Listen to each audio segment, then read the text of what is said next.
नमस्कार किसान भाई, मैं डॉक्टर देवेश कुमार सिंह कृषि प्रसार चैनल के माध्यम से आज मैं अक्टूबर माह के कृषि कार्य के बारे में बताने जा रहा हूं। सभी किसान भाई जानते हैं कि ये जो माह है किसानों के लिए बहुत ही महत्वपूर्ण माह है। इस माह में अभी बहुत सारे किसान धान के कटनी झरनी और धरनी में व्यस्त होंगे। उसके बाद फिर रबी मौसम की खेती के लिए प्रयासरत रहेंगे। तो अक्टूबर माह के जो कृषि कार्य हैं किसान भाई, इसको आप ध्यानपूर्वक सुनेंगे। अभी इस माह में आपको करना क्या क्या है।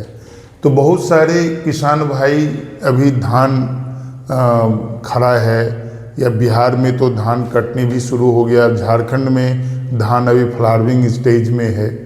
तो इस माह में धान में कटवर्म सैनिक कीट की तरह वो झुंड में खेत में नीचे वाले फसल के नीचे रहता है, और वो उसके नीचे खाकर फिर पूरे फसल को लगता है कि जल गया या फिर सूख गया। और यह कटवर्म का जो दिखता है वह डार्क ब्राउन माने गहरा भूरा रंग का वो दिखता है। उसका जो पिल्लू है वो डार्क ब्राउन दिखता है। तो इसके आक्रमण जब होता है किसान भाई, तो इसके नियंत्रण के लिए आप क्लोरपाइरीफॉस 20% जो कीटनाशी है, इसका 2.5 ml प्रति लीटर पानी में घोल बनाकर आप फसल पर वो स्प्रे करेंगे और जड़ में करना है।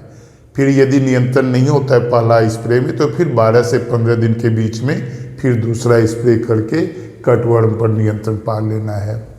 उसके बाद आप गेहूं की बुआई हेतु खेती की तैयारी आप करते हैं। तो पहले गहरी जुताई करते हैं खेत को, फिर भुरभुरा बनाते हैं। तो ये आप सभी किसान भाई जान लें कि गेहूं की बुआई के लिए खेत की तैयारी शुरू कर देना चाहिए। और असिंचित दशा में जो गेहूं की बुआई कर देना चाहिए। जैसे अब जहाँ पर जिस किसान को सिंचाई की सुविधा नहीं है और वह बिना सिंचाई की व्यवस्था का गेहूं का फसल उगाना चाहते हैं, तो खेत तैयार कर असिंचित अवस्था वाली या असिंचित दशा में गेहूं की बुआई कर देनी चाहिए खेत में। अभी जो अक्टूबर का माह है, दलहन और तेलहन फसल जैसे राई, तोरी, सरसों, तीसी की बुआई करना चाहिए। अभी चना का या फिर मसूर का जो दलहन वाली फसल है उसका बुआई का समय अभी शुरू हो गया है।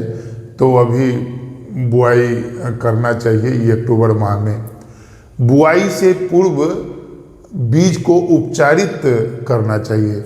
अभी जब जो भी इस माह में आप चाहे दलहन की खेती करते हैं या तेलहन की खेती करते हैं या फिर अनाज गेहूं की खेती करते हैं, तो सभी बीज को बुआई के पूर्व निश्चित रूप से उसको उपचारित करना चाहिए। और उपचारित आप जान रहे हैं कि यदि हमको फंजीसाइड से करना है तो बेविस्टिन नामक फंजीसाइड 2 ग्राम प्रति किलो के दर से या 2 ग्राम प्रति लीटर का घोल बनाकर सूखा विधि से करेंगे तो किलोग्राम पर जाएंगे, और यदि गीला विधि से करेंगे तो घोल बनाकर करेंगे 2 ग्राम प्रति लीटर जब पानी में दवा मिलाकर करेंगे।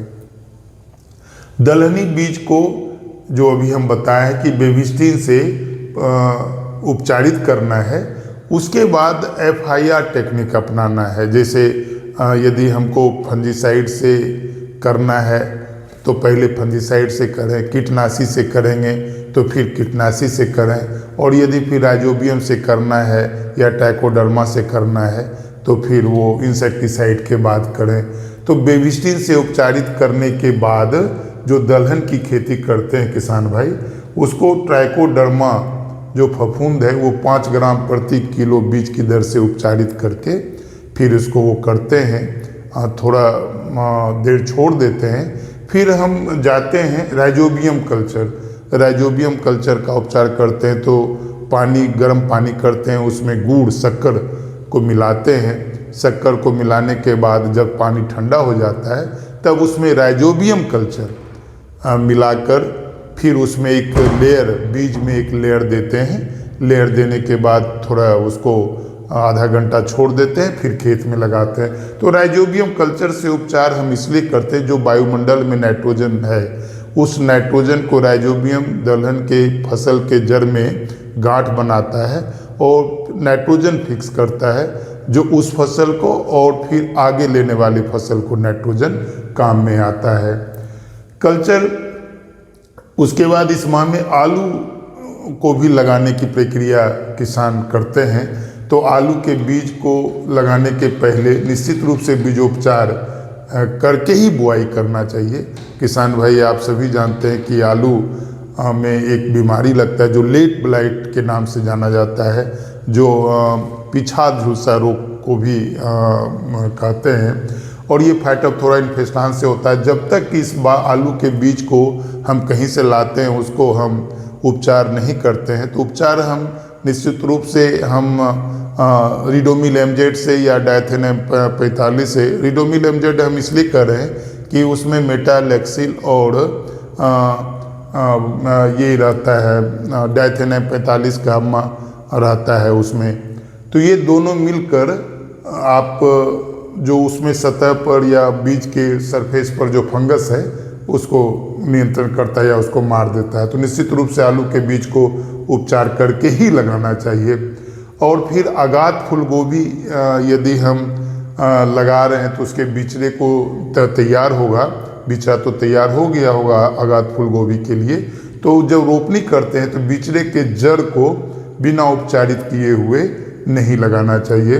और पिछात फूलगोभी के किस्मों के बीज को पौधशाला में अभी अक्टूबर माह में गिराना चाहिए। तो अभी आगात फूलगोभी के बिचड़ा तैयार है उसको लगाना चाहिए।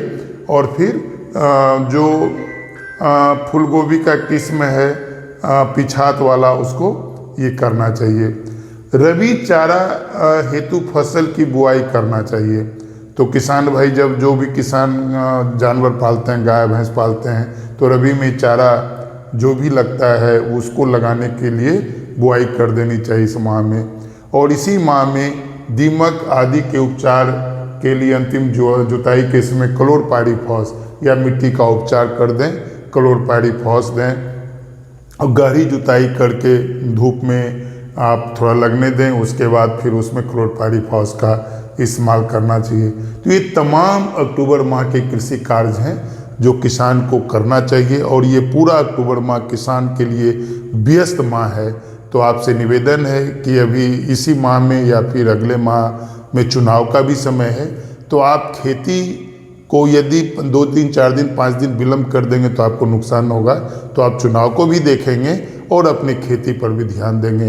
इन चंद बातों के साथ मैं अपनी वाणी को विराम देता हूँ। बहुत बहुत धन्यवाद कृषि प्रसाद चैनल से जुड़ने के लिए किसान भाई। नमस्ते, जय हिंद।